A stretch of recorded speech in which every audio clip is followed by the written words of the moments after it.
If the rumors are to be believed, we are in for the announcement of a 3D Mario collection containing 64, Sunshine, and Galaxy as early as the end of the week.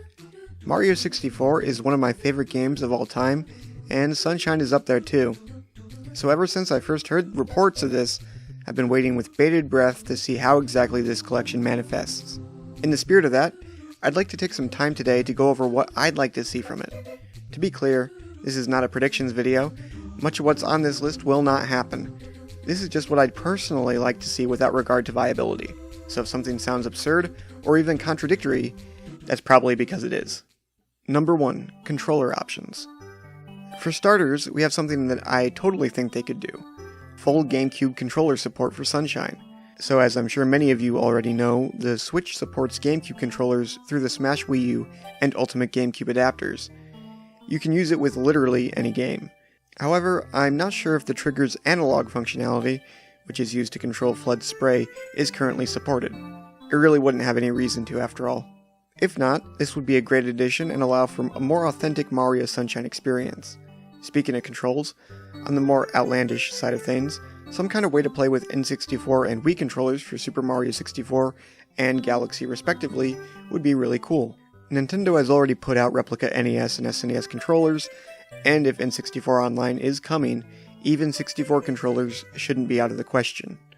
The Wii Remote, on the other hand, already connects through Bluetooth, I believe, so I might be wrong, but it doesn't seem like it'd be impossible to sync one to the Switch. The hurdle there, though, is the lack of a sensor bar, so yeah, not sure how they'd solve that one. Number 2. A gallery. I'm going to draw inspiration from one of the best Nintendo compilations ever released, Kirby's Dream Collection. This was released for Kirby's 20th anniversary in 2012, and is so great that if they just wanted to re-release it with a few minor updates for the 30th anniversary in 2022, it'd still be worth a purchase on the Switch. Anyway, my favorite feature of this collection, by far, is Kirby's History. This is an interactive museum where you can view videos and box art from most, if not all, the games in the series up to that point, watch a music video for the famous Gourmet Race song, watch 3 episodes of the Kirby anime, view historical events that contextualize the year in which each game was released, and also launch any of the 6 playable games included.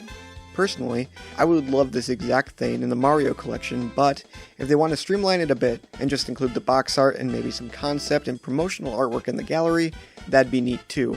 Honestly, if we even get a package 1/10 as amazing as Dream Collection, we'll be lucky. Number 3. Visual and performance upgrades. I think it's pretty much expected that all games will run in widescreen with HD resolutions and 60 frames per second, but I hope they take it even just a bit further. Mario 64's textures in particular are pretty rough around the edges nowadays and could use a fresh coat of paint. The dream would be for something along the lines of the Mario 64 SGI project, which is a mod for the PC and more recently Wii U fan ports that completely overhauls the visuals to look more like the pre-rendered promotional artwork for the game. I think these ports do pose something of a problem for Nintendo. The idea that the, in my opinion, definitive version of Mario 64 is a free fan project is a bit sad. The only thing the Switch port guarantees over the PC version is portability, and that's already covered by the fan 3DS port now. You also have Nintendo's own Mario 64 DS, though that is admittedly a pretty different experience overall. Which leads me to number 4, Mario 64 DS Content. So SM64 DS is a pretty divisive title, and it's not hard to see why. From the decision to have you start the game as Yoshi, to all the aesthetic changes, and don't get me started on those controls. 64 just wasn't meant to be played with a D-pad. That being said, it did introduce a handful of new courses and challenges worthy of more exposure. The Goon Boss level in particular feels like it could have just been a cut level originally, while the boss itself feels like something fresh while remaining true to the spirit of 64. Then you have the Silver Star missions, which feature unique locales and open the existing ones to further exploration.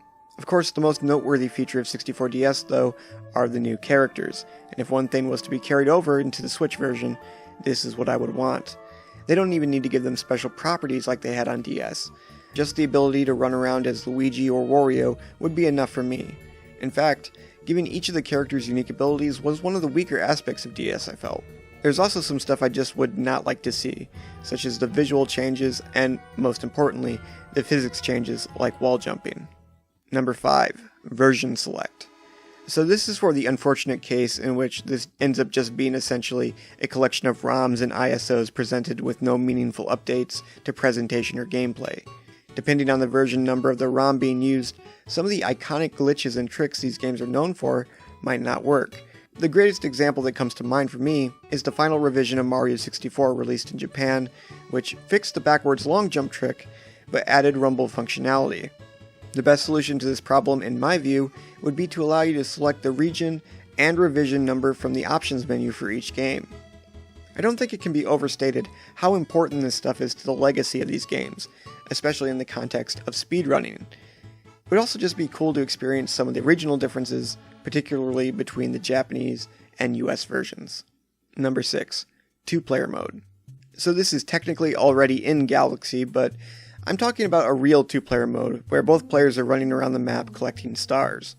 Mario 64 famously was supposed to feature multiplayer, but they couldn't get it to work. Now would be the perfect time to implement it into all 3 of these games. I feel like Galaxy would be the most straightforward. Generally, its stages are more linear than 64 and Sunshine's, and wouldn't look totally out of place in 3D world. The multiplayer could probably even be kept to one screen like that game. 64 and Sunshine would pose more of a challenge, but have the potential to be more interesting. I would set it up in split screen, allowing players to tackle stars and shines independent of one another. The potential for co-op speedruns is an especially exciting prospect. I sorta doubt Nintendo would be able to pull off online for this, given their track record, but that would also be appreciated nonetheless. Number 7. Time trials and online leaderboards. The mission-based structure of these 3 games would make them perfect for some kind of time trial mode. Nintendo sort of experimented with this idea with the Koopa races in Odyssey, but I think they could go all out here, including an in-game timer for both individual missions and full game runs if you so desire. Then players could race against other players' ghost records a la Mario Kart or Super Mario Maker 2's Ninja speedruns as they compete for the fastest time. You could even take the concept further and have other leaderboards for things like coin score or number of star bits collected. Even if everything else about the games were exactly as they were on original hardware, some new competitive way to play would really breathe so much life into them. Number 8. Unlockable bonus games. I'll end off with a real pipe dream here. I think a lot of us have our expectations set a bit high for this collection. The last time Nintendo released a Mario Anniversary Collection was on Wii with the infamously disappointing 25th Anniversary Super Mario Allstars. Literally just an SNES ROM on a Wii disc. At the very least, we know that the 3D collection won't be that lazy, but we probably shouldn't expect much. Still, my last wish is for unlockable bonus games. I think having unlockable games and compilations has sort of fallen out of favor in recent years, but it was always one of my favorite parts about collections like Namco Museum and Sonic's Mega Collection on GameCube. How you would unlock these would naturally be by collecting stars and shines in the games, and would unlock at a rate of every 70 or so total. The most interesting question then is what games should be included? Well, the classic games are already mostly accounted for on NSO, and Allstars will probably make its way over there in a matter of time, so we'll discount those. The 2 land games would be decent selections, assuming NSO doesn't get Game Boy anytime soon, as would the Advance series, especially Mario Advance 4 if it includes the bonus e-reader levels. My most wanted games though would be 64 DS, New Super Mario Bros., and New Super Mario Bros. 2. No, it's not a coincidence that these are also the least likely to happen. Being DS and 3DS games, getting them to work in an intuitive way on Switch might be difficult, but I'm sure Nintendo could figure something out if they tried. Whatever the case, any kind of playable bonus, even if it was the Game & Watch Mario Bros., would add a lot of value to this package. Anyway, I could go on and on about this forever probably. My Dream Mario collection is a monster of a package that could never really exist in reality, but that doesn't mean I can't dream. If you have a feature that you'd like to see make it into the collection that I didn't mention, feel free to leave it in the comments below. Until next time, shoutouts to my Tier 4 patron Famicom Pony, and I hope to see you all then. Take care.